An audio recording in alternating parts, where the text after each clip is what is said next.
1979 সালে $1 মূল্য ছিল 70 রিয়াল, মাত্র 70 রিয়াল। সেই $1 মূল্য এখন হচ্ছে 15 লাখ রিয়াল। আসসালামু আলাইকুম প্রিয় বন্ধুরা, দেশীয় প্রবাসী যে যেখান থেকে দেখছেন প্রত্যেককে শুভেচ্ছা জানাচ্ছি। আশা করছি সবাই ভালো আছেন। ইরান পরিস্থিতি নিয়ে আলোচনা করব। এই প্রথমবারের মতো ইরানে যে একটা বড় সংখ্যক মানুষ নিহত হয়েছে সেটি সরকারিভাবে স্বীকার করা হয়েছে। ইরানের একজন সরকারি কর্মকর্তা রয়টার্সকে জানিয়েছেন যে 2000-এর বেশি মানুষ নিহত হয়েছে এবং সেটি দুপক্ষেরই, আন্দোলনকারীও আছে এবং নিরাপত্তা কর্মীরাও আছে। যদিও ওই কর্মকর্তা বলেছেন যে এই কাজটি হচ্ছে সন্ত্রাসীদের, অর্থাৎ এখানেও এই যে দুই পক্ষের মাঝখানে তৃতীয় একজন পক্ষ এসে হত্যা করেছে, সেই কথাটি সরকারি ওই কর্মকর্তা বলেছেন রিপোর্টে। এখন কোন পক্ষের কতজন মারা গেছে সেটি তিনি নির্দিষ্ট করে বলেননি, কিন্তু এই যে 2000 মানুষ মারা গেছে গত 2 সপ্তাহের আন্দোলনে, সেটি প্রথমবারের মতো একজন কর্মকর্তা স্বীকার করলেন। এটি হচ্ছে একটা বড় কথা।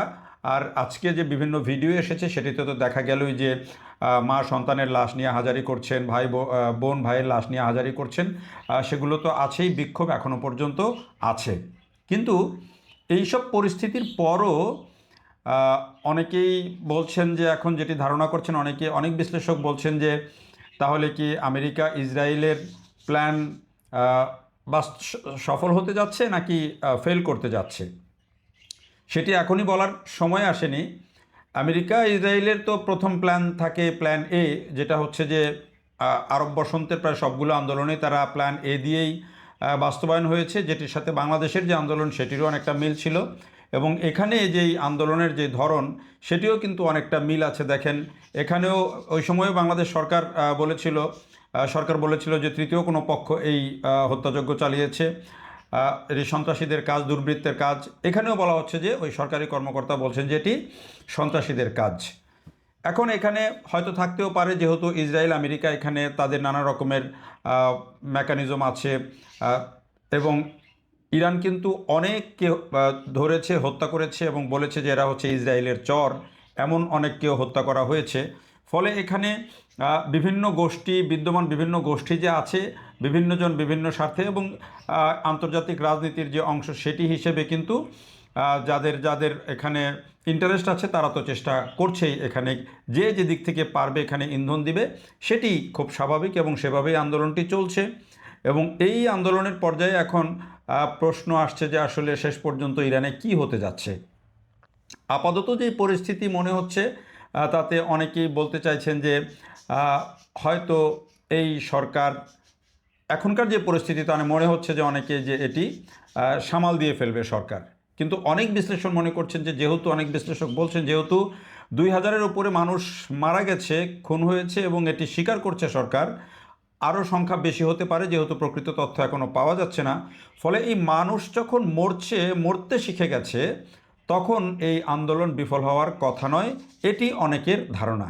কিন্তু আমরা যদি ইরানের যেই এই গত 47 বছরের যেই ইসলামী বিপ্লব হওয়ার পর যে 47 বছর, সেই 47 বছরে এমন অন্তত 12টা আন্দোলন হয়েছে। এবং গত 3 বছর আগেও মাসা আমিনির যেই মৃত্যুকে কেন্দ্র করে পুলিশ হেফাজতে যে আন্দোলন হয়েছিল, সেই আন্দোলনটাও কিন্তু অনেক বড় আন্দোলন ছিল এবং ওই সময়ও কিন্তু বেশিরভাগ বিশ্লেষক মনে করেছিলেন যে এই বুঝি এবার খামেনির সরকার হয়তো শেষ হয়ে যাবে, ইসলামী বিপ্লব শেষ হয়ে যাবে।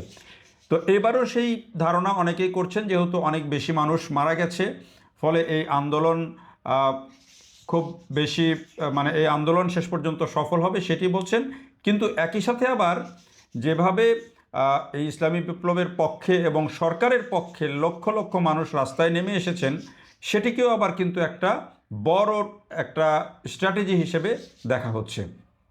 তো এখন এখানে কিন্তু ওই অন্যান্য দেশে যত সহজে কাজটা করা গেছে, এই প্ল্যান এ বাস্তবায়ন করা গেছে, বা যারা বিভিন্ন ডিপ স্টেটে যারা এই প্ল্যানগুলো বাস্তবায়ন করেছে, পশ্চিমা আমেরিকারা বা অন্যর, এইখানে কিন্তু বিষয়টা অত সহজ হবে না। কারণ এখানে এই যে আমেরিকা যদি এই মুহূর্তে যদি খুব বড় কোনো অ্যাকশনে যায়, সেটিও তারা যেতে পারছে না স্ট্র্যাটেজিক কারণে। তার কারণ হলো যে তাহলে কিন্তু আবার এই যে তরুণ প্রজন্মের যে আন্দোলন, যদি আমেরিকা বা ইসরায়েল এই মুহূর্তে যদি ইরানে হামলা করে, তাহলে কিন্তু সব মনোযোগ চলে যাবে ওই হামলার দিকে এবং তখন কিন্তু দেশের মানুষ ওই হামলার বিরুদ্ধে গিয়ে সবাই আবার ঐক্যবদ্ধ হয়ে এই আন্দোলন কিন্তু নাই হয়ে যাবে। এই কারণে এই স্ট্র্যাটেজির কারণে কিন্তু ইসরায়েল এবং আমেরিকা কিন্তু এই মুহূর্তে সরাসরি আগ্রাসনে বা যুদ্ধে যেতে পারছে না, যুদ্ধে যাচ্ছে না। যতক্ষণ পর্যন্ত পারা যায় তারা চেষ্টা করছে যে এদের অভ্যন্তরীণ যে আন্দোলন সেটাকে জোরালো করে, দরকার হলে আরও মানুষ যদি মারা যাক, কিন্তু আন্দোলনটাকে ভেতর থেকে আরও জোরালো করে নিজেদের মানুষকে যাতে ইরান গভর্নমেন্ট হত্যা করে সেই দিকে আরও বেশি ঠেলে দেওয়া, সেই স্ট্র্যাটেজি এখন চলছে, যেটি বিভিন্ন বিশ্লেষকরা বলছেন।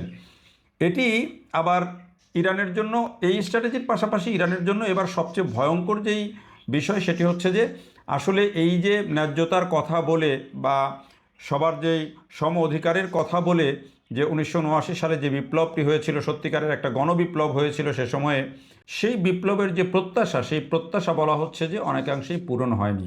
হ্যাঁ, ইরান হয়তো পারমাণবিকভাবে সক্ষম হয়েছে, তাদের যেই সামরিক শক্তি সেটি অনেক বেড়েছে, কিন্তু ভেতর থেকে একটা বিষয় এখন বেরিয়ে আসছে যে ইরানের মানুষের যে অভাব, ইরানের মানুষের যে দুর্দশা, অর্থনৈতিক যে দুর্দশা, সেটি পশ্চিমার বিভিন্ন নিষেধাজ্ঞার কারণে তো আছেই, পাশাপাশি ভেতর থেকে এই দুর্দশার কারণে মানুষের ভেতরে যে আত্মবিশ্বাস কমে গেছে, মানুষের ভেতরে যে ক্ষোভ জন্ম নিয়েছে, যে বেকারত্ব তৈরি হয়েছে, সেগুলো এবারে কিন্তু এই আগুনে ঘি ঢালছে। মাত্র কয়েক মাস আগেই কিন্তু ইসরায়েল ইরান যখন যুদ্ধ হচ্ছিল, সেই যুদ্ধে 30,000 পাউন্ড কিন্তু বোমা বর্ষণ করেও ইরান কিন্তু এই পরিস্থিতিতে পড়ে নাই, ইরান কিন্তু এতটা দুর্বল হয় নাই। কিন্তু এবারের যেই আন্দোলনে ইরান দুর্বল হয়েছে, এই যে এখন ইরানি কর্তৃপক্ষ তারা বলছে যে তারা যে কোনো ধরনের আলোচনার জন্য প্রস্তুত আছে, একই সাথে যুদ্ধের জন্যও প্রস্তুত আছে, অর্থাৎ তারা কিছুটা হলেও নমনীয় হয়ে আসছে, সেটি খুব পরিষ্কার বোঝা যায় তাদের কথাবার্তাতে।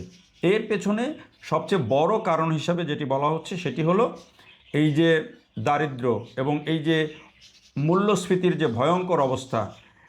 একটা পরিসংখ্যান বলছে যে 1979 সালে $1 মূল্য ছিল 70 রিয়াল, মাত্র 70 রিয়াল। সেই $1 মূল্য এখন হচ্ছে 15 লাখ রিয়াল। এটি মানে অবাক করা একটা বিষয়। 70 রিয়াল, 15 লাখ রিয়াল একটা ডলারের মূল্য। এবং সরকার যেই সামান্য ভর্তুকি দেয়, মূল্যস্ফীতি বলা হচ্ছে 48%। আর সরকার যে ভর্তুকি দেয়, বলা হয় যে সরকারের সে ভর্তুকি দিয়ে মাত্র কয়েকটা রুটি কেনা সম্ভব হয়। তো এই পরিস্থিতির মধ্যে মানুষকে দমিয়ে রাখা বা মানুষকে ধর্মীয় শাসনের প্রতি রাখা, ওই যে আমাদের সুকান্তের যে কবিতা আছে না, যে ক্ষুধার রাজ্যে পৃথিবী গদ্যময়।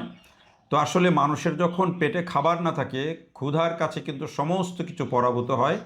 তো এখানে এখন ইরানের যে মূল্যস্ফীতির যে পরিস্থিতি, সেটি অর্থনৈতিক অবস্থা যদি সামাল দেওয়া না যায়, তাহলে কিন্তু মানুষের যেই ক্ষোভ সেটিকে দমন করা কঠিন হবে। যদিও আপাতত মনে হচ্ছে যে যেই স্ট্র্যাটেজি ইরান নিয়েছে বা খামেনি নিয়েছেন, সেটি খুব কার্যকর হচ্ছে। যে লক্ষ লক্ষ মানুষ তাদের পক্ষে রাস্তায় নেমেছে, আর্মি আছে তাদের পক্ষে, মিলিশিয়া বাহিনীর আছে। পাশাপাশি যে স্ট্র্যাটেজি আছে যে পশ্চিমা বিশ্বের বিরুদ্ধে যে এই আন্দোলন যে পশ্চিমা বিশ্ব করাচ্ছে, আমেরিকা ইসরায়েল মিলে যে আন্দোলন করাচ্ছে, এবং ইরানের যে বিভিন্ন সময়ে যারা যেমন ওই সময়ে 1979 সালে যেই রাজাদের যেই বংশধর শেষ রেজা পাহলভি, তিনি বাইরে থেকে ইন্ধন দিচ্ছেন। তারপরে নোবেল শান্তি পুরস্কার পেয়েছিলেন শিরিন এবাদি, তিনি নির্বাসনে আছেন দীর্ঘদিন থেকে, তিনিও বাইরে থেকে এটিতে ইন্ধন দিচ্ছেন। এরকম নানা রকমের ভাবে বলা হচ্ছে যে এটি পশ্চিমা এবং ইসরায়েলের ইন্ধন, এবং সেই ইন্ধনের কারণেই এই আন্দোলন দানা বেঁধেছে, এবং এটি মানুষকে বোঝানোর চেষ্টা করছে ইরান কর্তৃপক্ষ। কিন্তু এটি শেষ পর্যন্ত কতটুকু ধরে রাখা যাবে সেটি সময়ই বলে দেবে। দেখার জন্য সবাইকে অনেক ধন্যবাদ।